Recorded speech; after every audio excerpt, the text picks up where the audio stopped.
자, 오늘 본문 말씀을 가지고 자녀를 이렇게 축복하라라는 말씀 제목으로 함께 말씀을 나누겠습니다. 함께 우리 제목을 따라합니다. 자녀를 이렇게 축복하라. 자녀를 이렇게 축복하라. 네, 고맙습니다. 우리가 예수를 그리스도로 믿어 하나님의 자녀가 되면 하나님께서는 우리에게 놀라운 은혜와 특권들을 주십니다. 그 중에서 오늘 제가 여러분에게 말씀드릴 특권은 축복의 권세입니다. 쉽게 말해서 우리가 만복의 근원이시며 이 생명의 원천이신 하나님의 이름으로 우리가 누군가를 축복을 하면, 기도를 그렇게 하면 복을 비는 대상이 하나님께로부터 복을 받는다라는 것입니다. 축복의 권세를 하나님의 백성들에게 주셨어요. 그러므로 저와 여러분은 이 축복의 권세를 가지고 세상을 향해서 부지런히 축복을 하는 이런 사명과 의무를 감당해야 할 줄로 믿습니다. 이것은 성경의 말씀을 통해서 우리가 확인을 할 수가 있습니다. 창세기 12장 3절을 함께 읽겠습니다. 너를 축복하는 자에게는 내가 복을 내리고 너를 저주하는 자에게는 내가 저주하리니 땅의 모든 족속이 너로 말미암아 복을 얻을 것이라 하신지라. 아멘. 이 말씀은 하나님께서 선택하신 하나님의 백성으로 삼으신 아브라함에게 하신 말씀이에요. 하나님께서 아브라함에게 말씀하고 복을 주시고 약속하시기를 너는 후에 모든 믿는 자의 조상이 될 것이다 라고 말씀하시면서 축복의 권세를 주셨어요.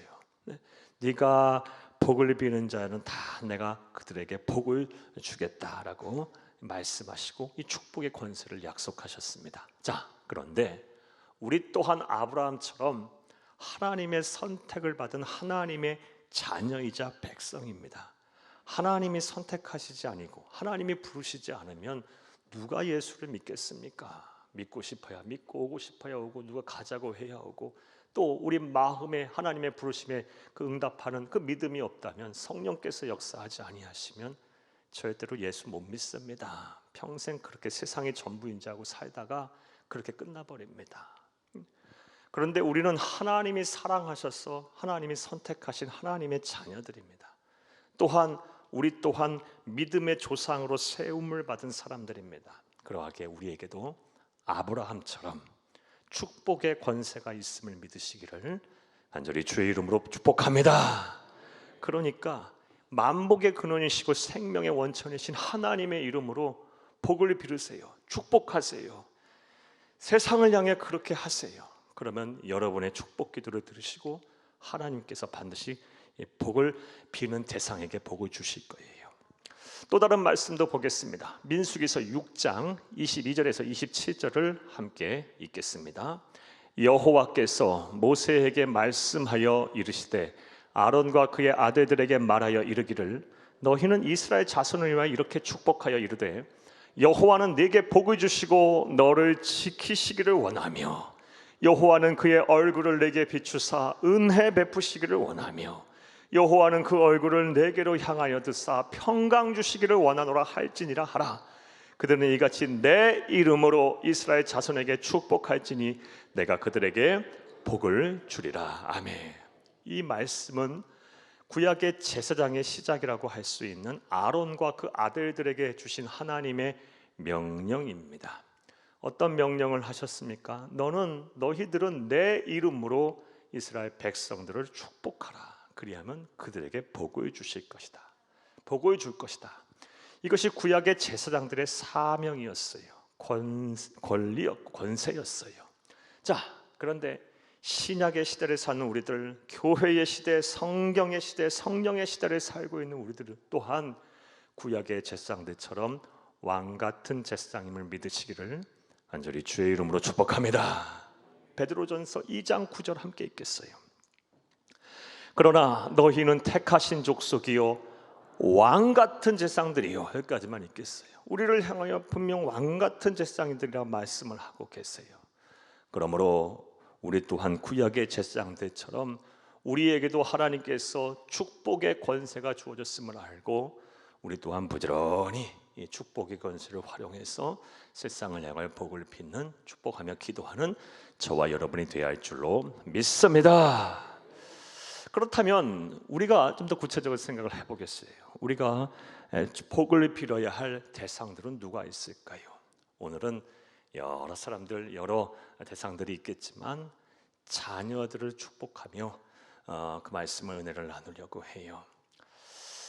사랑하는 여러분, 특별히 자녀들을 향해서 우리가 어떠한 내용으로 축복하며 기도해야 할지를 살펴보며 은혜를 나누겠습니다.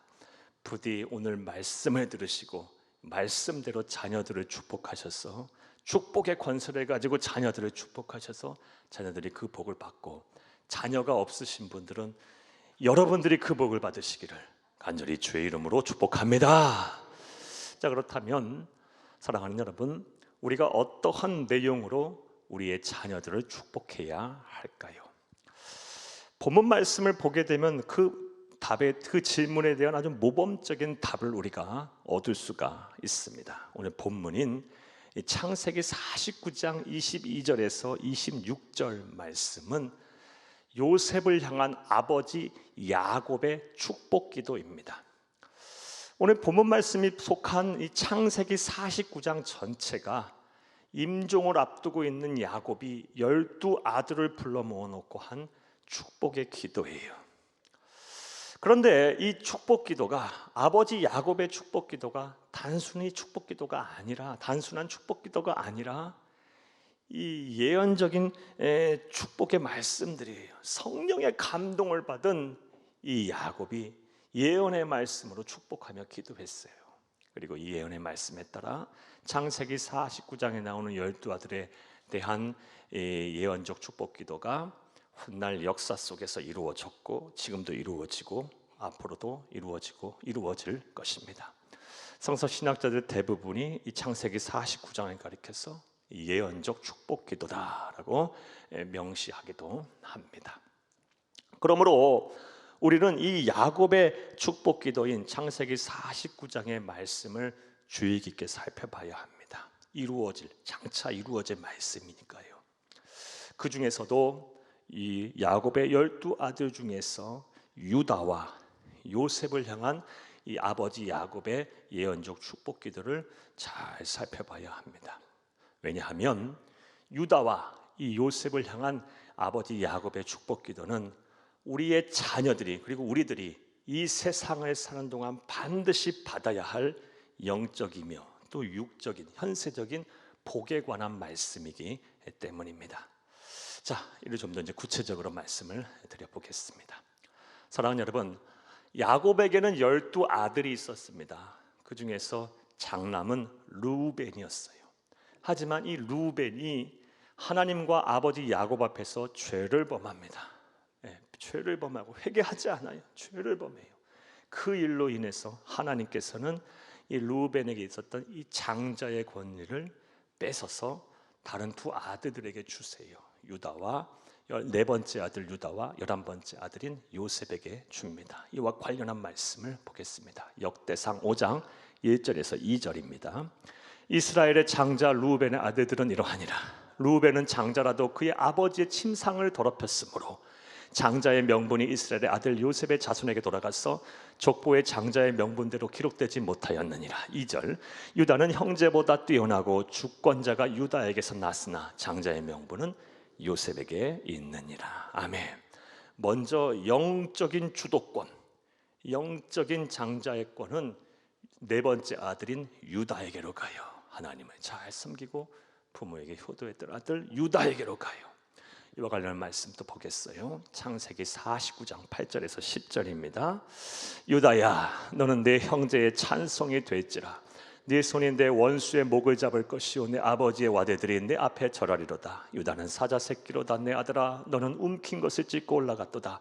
그가 엎드리고 움크림이 수사자 같고 암사자 같으나 누가 그를 범할 수 있으랴. 10절, 규가 유다를 떠나지 아니하며 통치자의 지팡이가 그 발 사이에서 떠나지 아니하기를 실로가 오시기까지 이르리니 그에게 모든 백성이 복종하리로다. 아멘. 이 말씀 야곱이 임종을 하면서 유다에게 말한 축복한 예언적 축복의 기도예요.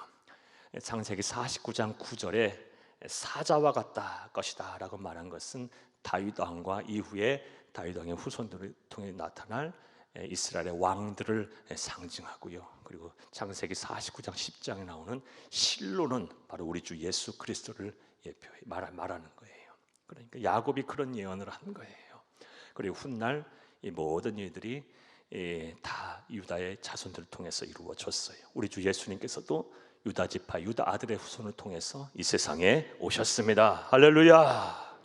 사랑하는 여러분, 부디 이 유다처럼 사랑하는 여러분, 여러분이 또 여러분의 자녀들이 하나님의 은혜와 하나님의 복을, 하나님께서 주시는 복을 받아서 여러분 영적인 주도권을 다 여러분이 소유할 수 있기를 바랍니다. 하나님의 나라를 여러분의 자녀와 여러분들이 확장하고 하나님의 나라를 경영하고 하나님의 나라를 이 땅에 이루는 위대한 일들을 행하시는 여러분이 다 될 수 있기를 간절히 주의 이름으로 축복합니다.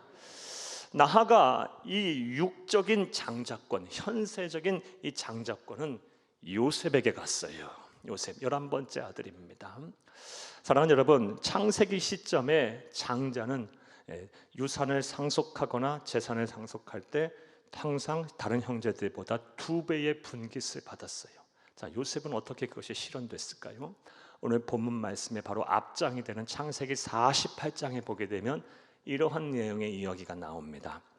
야곱이 이제 하나님의 나라에 갈 때가 되자 요셉을 향하여 두 아들들, 그러니까 손자 둘을 데리고 오라고 해요. 손자 둘의 이름이 므낫세와 에브라임입니다. 에브라임과 므낫세예요. 이 두 손자에게 손을 얹고 기도하면서 축복하며 기도하고 이 두 손자 에브라임과 므낫세를 손자로 여기지 않고 아들들의 반열을 올려버려요. 그래서 레위 지파는 하나님의 성전에서 성막에서 하나님께들이 제사와 또 하나님의 성전과 성막을 섬겨야 될 일로 이 분깃을 제외하고 이 요셉 대신에 두 아들인 에브라임과 므낫세가 12지파에 포함이 돼요. 그러니까 요셉은 2배의 분깃을 받은 거예요. 사랑하는 여러분, 이를 통해서 우리는 유다와 이 요셉의 모습을 통해서 다음과 같은 영적인 진리를 우리가 배우게 됩니다. 그것은 바로 하나님을 잘 섬기고 또 부모에게 효도하는 자녀들 하나님께서 이 세상 사는 동안 반드시 복을 주신다는 사실입니다. 영적인 진리예요.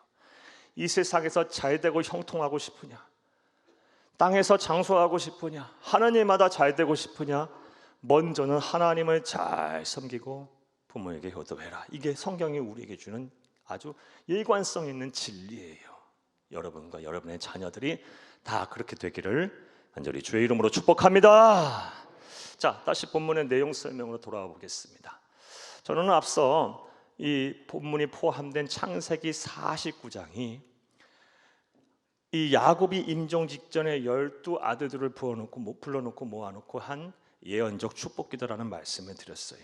그리고 본문의 말씀은 그 중에서 아버지 야곱이 요셉을 향해서 행한 축복의 기도라고 말씀을 드렸고, 본문 말씀을 통해서 우리가 우리의 자녀들을 축복할 때 어떠한 내용으로 축복을 해야 하는지에 대해서 알 수 있다라는 말씀을 드렸습니다. 자, 그렇다면 아버지 야곱은 임종을 하면서 이 요셉을 향하여 어떠한 축복의 기도를 했을까요? 이 축복 기도의 핵심 내용이 바로 22절에 나옵니다. 22절을 함께 읽겠습니다. 요셉은 무성한 가지 곧 샘 곁에 무성한 가지라 그 가지가 담을 넘었도다. 아멘. 예언적 축복의 말씀이기 때문에 상징적인 표현으로 쓰여 있어요. 은유적인 표현이에요. 요셉은 무성한 가지가 될 것이다. 되어야 한다. 곧 샘 곁에 무성한 가지가 될 것이고 반드시 되어야 한다. 그 가지가 담을 넘을 것이다. 반드시 담을 넘어야 한다 라고 축복하며 기도했어요. 22절에서 보아하다시피 이 예언의 축복의 말씀은 크게 3가지예요. 무성한 가지가 되어야 한다. 반드시 될 것이다.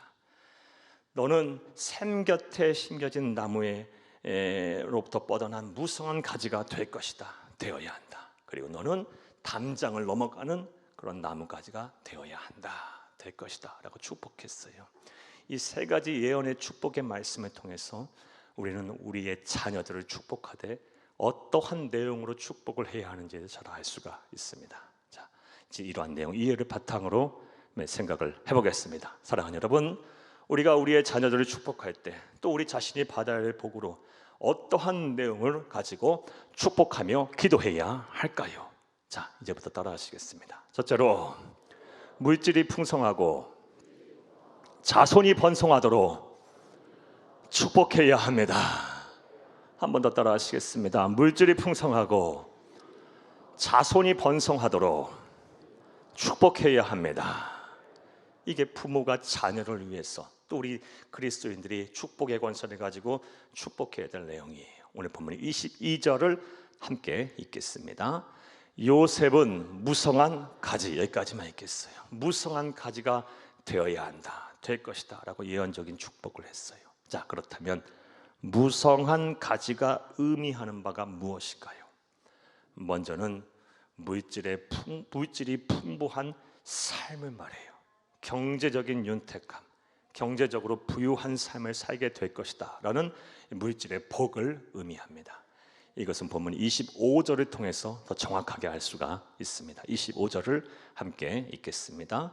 내 아버지의 하나님께로 말미암나니 그가 너를 도우실 것이요 전능자로 말미암나니 그가 내게 복을 주실 것이라. 위로 하늘의 복과 아래로 깊은 샘의 복과. 여기까지 보겠어요. 이 야곱이 축복을 해요. 너는 무성한 가지가 될 것이다. 하나님이 반드시 너를 도와서 그 무성한 가지가 될 것이다. 전지전능하신 하나님께서 너에게 복을 주셔서 무성한 가지가 될 것인데 어떠한 복을 주시냐? 위로는 하늘의 복과 아래로는 깊은 샘의 복을 주어서 너는 무성한 가지가 되게 할 것이다 라고 복을 예언적으로 축복하며 기도하고 있어요. 사랑하는 여러분, 그렇다면 위에서부터 내리는 하늘의 복은 무엇이고 아래의 깊은 샘의 복은 뭘 의미할까요? 사랑하는 여러분, 이것에 대한 해석은 그렇게 어렵지가 않아요. 위로부터 내리는 하늘의 복은 비를 말해요. 그리고 햇빛을 말하고요, 신선한 공기를 말해요. 그리고 아래로부터 샘솟는 이 깊은 샘의 복은요, 생명의 원천인 생명수를 말해요. 물을 말해요.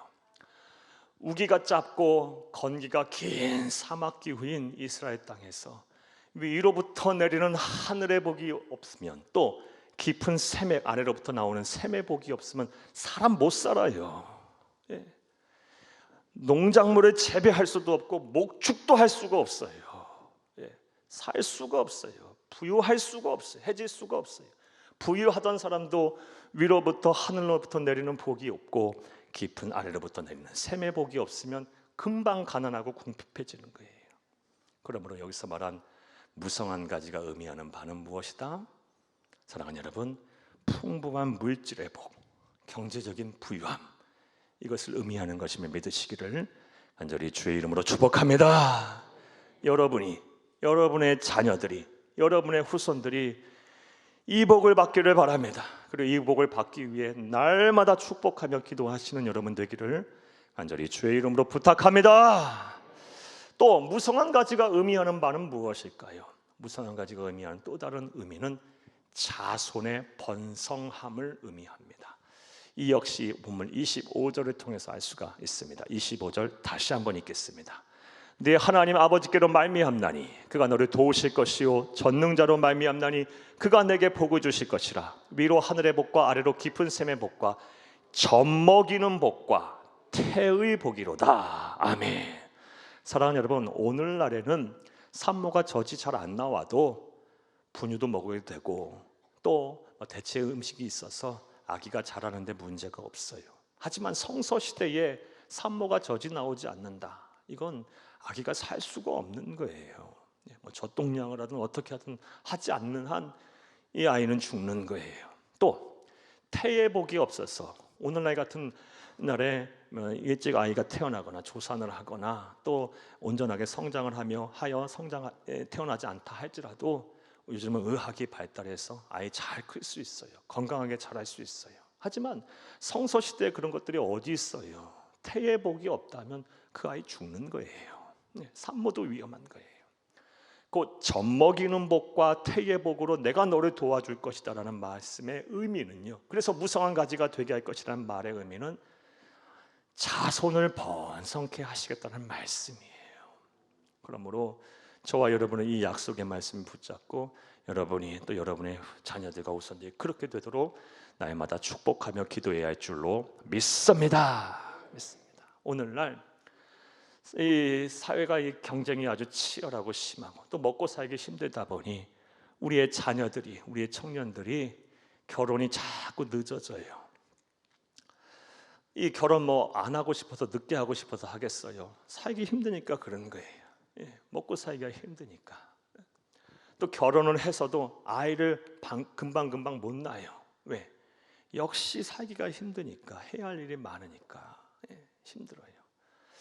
그러다 보니 아이를 쉽게 낳지를 못해요.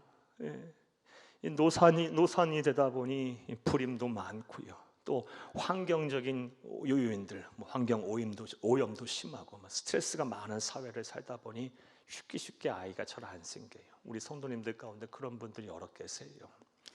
사랑하는 여러분, 그러나 낙심하지 마세요. 하나님은 약속하고 계세요. 젖먹이는 복과 태의 복을 통해서 너로 무성한 가지가 되게 할 것이다 말씀하고 계세요. 그럼 우리가 해야 할 일은 무엇입니까? 이런 약속의 말씀을 붙잡고 우리 부모들, 우리 성도들, 우리들은 이 약속의 말씀을 붙잡고 자손을 번성케 해달라고 축복하며 기도하는 것입니다. 할렐루야.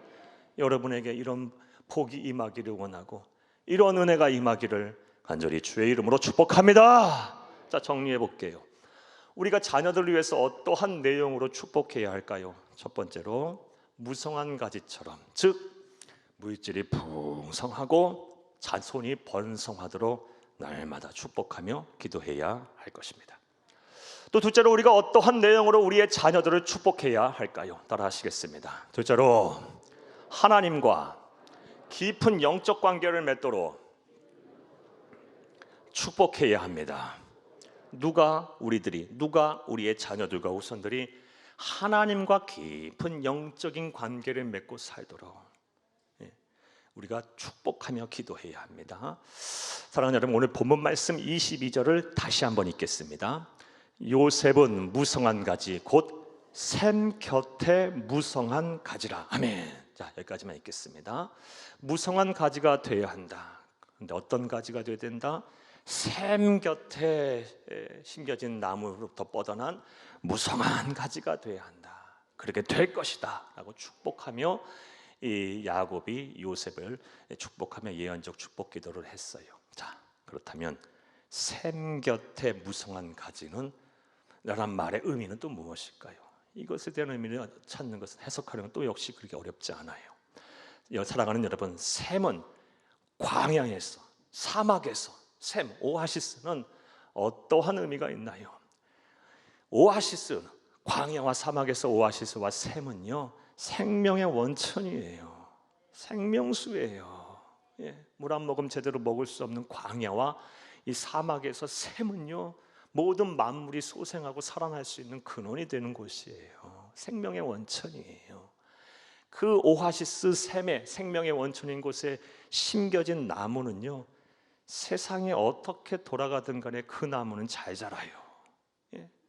다른 곳에 기근이 생기건 뭐 가뭄이 들건 뭐가 있던 간에 샘 곁에 심겨진 나무는 잘 성장해요. 무성한 가지를 뻗게 돼 있어요. 마찬가지예요. 사랑하는 여러분, 여기서 샘은요, 우리 하나님을 상징하고 하나님을 대표해요. 왜냐? 하나님이 생명의 원천이시며 만복의 근원이시기 때문이에요. 따라서 하나님과 깊은 관계를 맺고, 다른 말로 주와 동행하는 사람은요, 무성한 가지가 되게 하신다. 하는 일마다 잘 되고 형통하게 하신다라는 것입니다. 그러므로 우리의 자녀들과 우리의 후손들이, 아니 여러분이 샘 곁에 심겨진 무성한 나무의 무성한 가지가 되도록 기도하시고 축복하셔야 돼요. 여러분의 자녀들이 하나님과 깊은 관계를 맺고 자신의 능력이 아닌 하나님의 능력으로 세상을 살도록, 그래서 하는 일마다 잘 되되 세상이 어떻게 돌아가든 환경에 지배받지 아니하고 잘 되도록 우리가 축복하며 기도해야 할 줄로 믿습니다. 하나님과 깊은 영적인 관계를 맺고 주와 동행하는 삶을 사는 사람은, 사랑하는 여러분, 경제가 불황이든 그거 상관없어요. 예. 자연재해가 임하든 그것도 상관없어요. 사건 사고가 막 만연하든 그것도 상관없어요. 심지어 전쟁이 일어나든 그것도 상관없어요. 하나님께서 인도하고 보호하셔서 샘 곁에 심겨진 나무처럼 늘 잘 되게 하시고 형통케 하실 거예요. 성경을 보면 이런 약속의 말씀이 여러 군데 나옵니다. 몇 군데 여러분 구약의 말씀, 신약의 말씀 찾아보겠어요. 먼저 시편 1편 1절에서 3절을 함께 읽겠습니다. 복 있는 사람은 악인들의 꾀를 따르지 아니하며 죄인들의 길에 서지 아니하며 오만한 자들의 자리에 앉지 아니하고 오직 여호와의 율법을 즐거워하여 그의 율법을 주야로 묵상하는도다. 그는 시냇가에 심은 나무가 철을 따라 열매를 맺으며 그 잎사귀가 마르지 아니함 같으니 그가 하는 모든 일이 다 형통하리로다. 복 있는 사람은 어떤 사람들이랍니까? 하나님의 말씀을 주야로 낮과 밤으로 묵상 가까이 하면서 계속 읊조리면서 그 말씀을 생각하면서 그 말씀대로 살기 위해서 노력하는 자랍니다. 그런 사람, 하나님과 말씀으로 깊은 영적인 교제를 하는 사람은 마치 어떤 것 같다? 시냇가에 심은 나무와 같아서 때를 따라 열매를 맺고 하는 일마다 다 형통하리로다. 하나님 우리에게 주신 약속의 말씀이에요. 또 신약의 말씀도 보겠어요. 요한복음 15장 4절에서 5절 함께 읽겠습니다. 내 안에 거하라 나도 너희 안에 거하리라. 가지가 포도나무에 붙어있지 아니하면 스스로 열매를 맺을 수 없음 같이 너희도 내 안에 있지 아니하면 그러하리라. 5절 나는 포도나무요 너희는 가지라. 그가 내 안에 내가 그 안에 거하면 사람이 열매를 많이 맺나니 나를 떠나서는 너희가 아무것도 할 수 없음이라. 아멘. 이 말씀 우리 잘 아는 포도나무의 비유의 말씀이에요.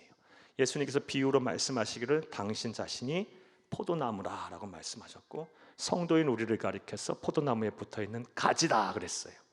여러분 나무에 가지가 안 붙어있으면 그 가지에 무슨 열매를 맺겠어요?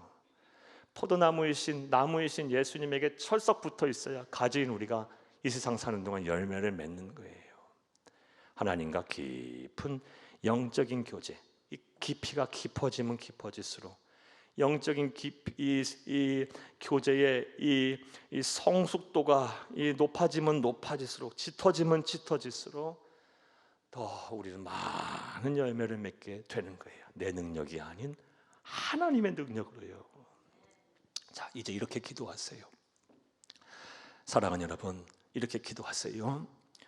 나의 자녀들이 나보다 더 기도하는 사람이 되게 해주시고 나의 자녀들이 나보다 더 말씀에 사로잡힌 사람 되게 해주시고 나의 자녀들이 나보다 더 예수를 사랑하게 하시고 나의 자녀들이 나보다 더 교회를 잘 섬기고 교회를 잘 세워나가게 하시고 나보다 나의 자녀들이 더 신령한 은혜를 사모하게 하시고 나의 자녀들이 나보다 더 나의 자녀들이 어려운 이웃들을 더 잘 돕고 섬기게 하시고 나보다 나의 자녀들이 더 성령 충만한 사람 되게 해주세요. 이렇게 기도하세요. 날마다 축복하며 그렇게 기도하세요. 우리의 자녀들이 아니 여러분이 하나님과 깊은 영적인 교제를 나눔으로 이 세상 사는 동안 하는 일마다 잘 되고 형통하는 복이 임하기를 간절히 주의 이름으로 축복합니다. 축복합니다.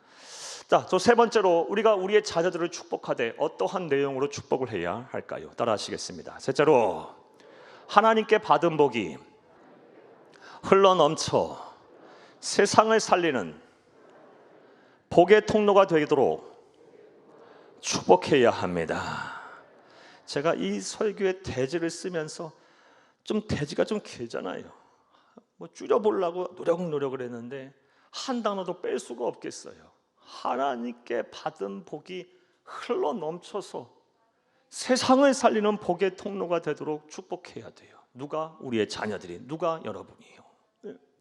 하나님께 받은 복이 그냥 나에게만 조금 임하여 그냥 그 복 붙잡고 아등바등 사는 것이 아니고 그 복이 그냥 흘러넘쳐서 나로 인하여 다른 사람도 잘 살고 다른 사람도 복 받고 가정이 변화되고 교회가 달라지고 사회가 달라지고 나라 민족이 변화되도록 그런 사람 되도록 복의 통로, 복의 유통자가 되도록 사랑하는 여러분, 여러분들의 자녀들을 축복하며 기도하시기를 간절히 주의 이름으로 부탁합니다. 오늘 본문 22절을 다시 한번 읽겠습니다. 요셉은 무성한 가지 곧 샘 곁에 무성한 가지라. 그 가지가 담을 넘었도다. 앞서 이 무성한 가지는 물질이 풍성하고 자손이 번성하며 하나님과 깊은 영적 교제를 나누게 해서 되므로 뭐예요? 하는 일마다 져야 되는, 세상 어떻게 돌아가든 간에 환경에 휘둘리고 지배받지 아니하고 하는 일마다 져야 되는 복이에요. 이 복이 그냥 내 안에, 여기 안에만 머무는 게 아니라 어떻게 된다? 담장을 넘어갔대요. 담을 넘어갔대요. 너는 담을 넘어가게 될 것이다. 반드시 그래 해야 한다 하고 예언적 축복의 말씀을 한 거예요. 사랑하는 여러분, 실제로 요셉은 그러한 삶을 살았어요. 요셉이 복을 받음으로 인해서 아버지 야곱이 달라졌고요, 삶이. 그리고 12 형제들의 삶이 달라졌고요, 가정이 달라진 거예요. 가문이 달라진 거예요. 이 아버지 요셉이 복을 받음으로 민족이 달라졌어요. 히브리 민족이 복을 받았고요. 7년의 대흉년 동안 고대 근동의 수많은 민족과 열방이 요셉 한 사람이 받은 복으로 인하여 구원을 받았어요. 요셉은 풍성한 복을 하나님께부터 받았는데 그 복이 담장을 넘어갔어요. 흘러 넘쳐서 세상을 살리게 했어요. 사랑하는 여러분, 그런데 우리가 성경을 통해서 본받고 따라야 될 거의 모든 인물들은 전부 그런 삶을 살았어요. 몇 사람 더 예를 들어볼까요? 아브라함, 그가 복을 받음으로 조카 롯과 모든 히브리 민족이 하나님의 선택을 받는 그런 선민이 됐어요. 다윗 한 사람이 복을 받음으로 직접적으로는 그의 아들 솔로몬부터 시작해서 그의 후손들이 전부 다 이 하나님의 은혜와 복을 받아서 그 왕권을 하나님께서 지키셨고, 오늘날에도 보세요. 이스라엘 12지파 중에 뭐만 남았어요? 유다 지파만 남아서 유대인이라고 부르잖아요. 하나님은 약속하신 거 끝까지 지키시는 분이에요. 다윗과 언약을 맺으셨거든요. 또 사도 바울 한 사람의 이 복을 받아 회심함으로 인하여 온 유대와 사마리아와 또 아시아와 유럽까지 수많은 사람들이 예수를 믿고 구원을 받게 됐어요. 무엇보다 우리 주 예수 그리스도의 한 사람으로 말미암아 온 인류가 구원을 받게 됐어요. 사랑하는 여러분, 이제 저와 여러분이 어떻게 기도하고 축복하며 우리 자녀들의 후손들을 위해 기도해야 합니까? 아브라함처럼, 요셉처럼, 다윗처럼, 사도 바울처럼, 그리고 우리 주 예수 그리스도처럼 우리의 자녀들이 풍성한 복을 받되 그 복이 흘러 넘쳐서 세상을 살리는 복의 통로가 되게 해 주옵소서라고 날마다 축복하며 기도하시기를 간절히 주의 이름으로 부탁합니다. 자, 그런데 이렇게 기도하라고 하면 마음에 낙심이 돼요. 왜? 집구석에 있는 자녀들을 보게 되면 소망이 없어요. 이게 직장 취업도 안 하지, 공부도 잘 못하지, 성품이라고 좋나, 게으르지, 가진 것 없지, 하는 것 없지, 빈둥빈둥하지, 낙이 없어. 그런 분들 많아요. 부모 속삭이긴 하지. 그러니 복의 통로가 되고 이 세상을 살리는 사람들하고 축복하며 기도하는데 세상 살리기는커녕 너나 살아라, 너나 살았으면 좋겠다라는 게 우리 부모의 솔직한 심정 아니에요. 그런데 여러분, 이에 대해서 조금도 낙심하지 마세요. 하나님은 전지전능하신 분이에요. 하나님이 그 내 눈에 무능력해 보이는 자녀 한번 터치하시면 끝나는 거예요. 한번 그 심령에 영감을 불어넣으시면 지혜로운 사람 되는 거예요. 세상을 뒤흔드는 사람 되는 거예요. 그 마음과 생각에 한번 하나님께서 좋은 성품 불어넣으시면 선한 사람으로 바뀌는 거예요. 그러므로 우리 부모는 부모의 할 일을 하면 되는 거예요. 부모의 할 일은 낙심하지 말고 포기하지 말고 축복의 권세를 우리에게 주셨으니 매일매일 축복을 선포하며 기도하면 되는 거예요. 나머진 자녀의 몫인 거예요. 하나님이 하실 일인 거예요. 여러분들이 또 자녀가 없으시면 여러분들이 그런 복을 여러분에게 스스로 선포하고요, 여러분 주위의 사람들의 그런 축복의 권세를 가지고 선포하세요. 사랑하는 여러분, 자녀 없는 사람은 있어도 부모 없는 사람은 없어요. 우리는 다 자녀들이에요. 여러분이 그렇게 여러분이 자녀로서 그런 복을 받도록 하나님 앞에 축복하며 기도하세요. 사랑하는 여러분, 이제 말씀을 맺겠습니다. 오늘은 우리의 자녀를 향해서 어떠한 내용으로 축복하며 기도해야 하는지의 말씀을 드렸어요. 먼저 물질이 풍성하고 자손이 번성하도록 우리가 날마다 하나님의 나라 가는 그날까지 축복하며 기도해야 합니다. 또 하나님과 깊은 교제를 하는 그런 영적인 사람, 성령의 사람 되도록 기도하세요. 자신의 능력으로 세상 사는 줄 알고 그렇게 사는 사람 전부 공허하고 허무한 인생 살게 돼 있어요. 전부 다 꼬꾸라져요. 우리의 하나님의 능력으로 우리는 세상을 살아야 돼요. 주와 동행할 때 참된 기쁨과 행복이 있는 거예요. 이걸 빨리 깨닫는 사람이 지혜자예요. 하나님께 받은 복이 흘러넘쳐서 자신뿐만 아니라 세상을 살리는 그런 자녀들, 그런 성도 되도록 여러분 날마다 축복하며 기도하시기 바랍니다. 우리가 믿음으로 기도하면 하나님께서 반드시 이루실 줄로 믿습니다. 믿습니다.